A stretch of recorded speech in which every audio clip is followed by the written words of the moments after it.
ಪಕ್ಷದ breakfast meeting, lunch meeting, dinner meeting, ಈ ಮೀಟಿಂಗ್ಗಳೇ ಇವತ್ತು ನಮ್ಮ ರಾಜ್ಯವನ್ನು ಕುಲಗೆಡಿಸಿರುವಂಥದ್ದು.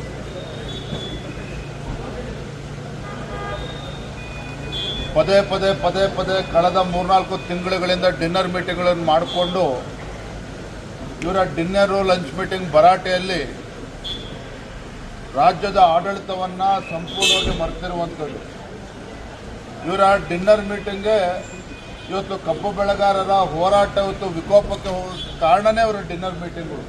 ಯಾಕೆ ಅಂತ ಹೇಳಿದ್ರೆ ರಾಜ್ಯದ ರೈತರ ಸಮಸ್ಯೆಗಳ ಬಗ್ಗೆ ಚಿಂತನೆ ಮಾಡ್ತಕ್ಕಂಥದ್ದಕ್ಕೆ ಇವರು ಯಾವುದೋ ಸಮಯವನ್ನು ಕೊಡಲಿಲ್ಲ. ಇವರು ಡಿನ್ನರು ಲಂಚ್ ಮೀಟಿಂಗಲ್ಲಿ ಕಬ್ಬು ಬೆಳೆಗಾರರು, ಮೆಕ್ಕೆಜೋಳ, ರೈತರ ಸಮಸ್ಯೆಗಳ ಬಗ್ಗೆ ಚರ್ಚೆ ಮಾಡ್ತಾರೆ, ಅದೂ ಇಲ್ಲ. ಕೇವಲ ತಮ್ಮ ಮುಖ್ಯಮಂತ್ರಿಯ ಕುರ್ಚಿಯನ್ನು ಉಳಿಸ್ಕೊಳ್ಳೋದಕ್ಕೆ ಕೆಲವರು ಮೀಟಿಂಗ್ ಮಾಡ್ತಾ ಇದ್ದಾರೆ. ಡಿ.ಕೆ. ಶಿವಕುಮಾರ್ ಅವರ ನೇತೃತ್ವದ ತಂಡ ಹೇಗೆ ಮುಖ್ಯಮಂತ್ರಿ ಸಿದ್ದರಾಮಯ್ಯನವರ ಕುರ್ಚಿಯಿಂದ ಬೀಳಿಸಬೇಕು ಅದಕ್ಕೆ ಅವರು ಸ್ಟ್ರಾಟಜಿ ಮಾಡೋದಕ್ಕೆ ಮೀಟಿಂಗ್ಗಳು ಮಾಡ್ತಾ ಇದ್ದಾರೆ.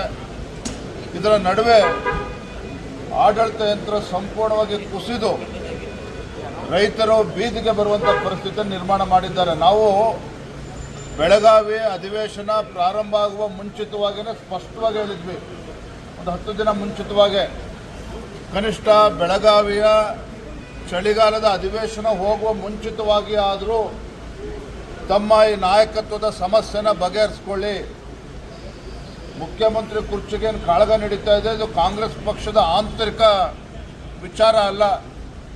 ಮುಖ್ಯಮಂತ್ರಿ ಕಾಂಗ್ರೆಸ್ ಮುಖ್ಯಮಂತ್ರಿಗಳಲ್ಲ, ರಾಜ್ಯದ ಮುಖ್ಯಮಂತ್ರಿಗಳು, ರಾಜ್ಯದ ಆಡಳಿತ ಚುಕ್ಕಾಣಿಯನ್ನು ನಡೆಸ್ತಕ್ಕಂಥ ಮುಖ್ಯಮಂತ್ರಿಗಳು ಇಷ್ಟೊಂದು ಗೊಂದಲವನ್ನು ಮಾಡಿಕೊಂಡು ಯಾವ ಕಾಟಾಚಾರಕ್ಕೆ ನೀವು ಬೆಳಗಾವಿನಲ್ಲಿ ಚಳಿಗಾಲ ಅಧಿವೇಶನ ಮಾಡೋದು ಬೇಡ, ಬೇಕಾದ್ರೆ ಪೋಸ್ಟ್ಪೋನ್ಮೆಂಟ್ ಮಾಡಿ ಅಂತಲೂ ಹೇಳಿದ್ವಿ ನಾವು.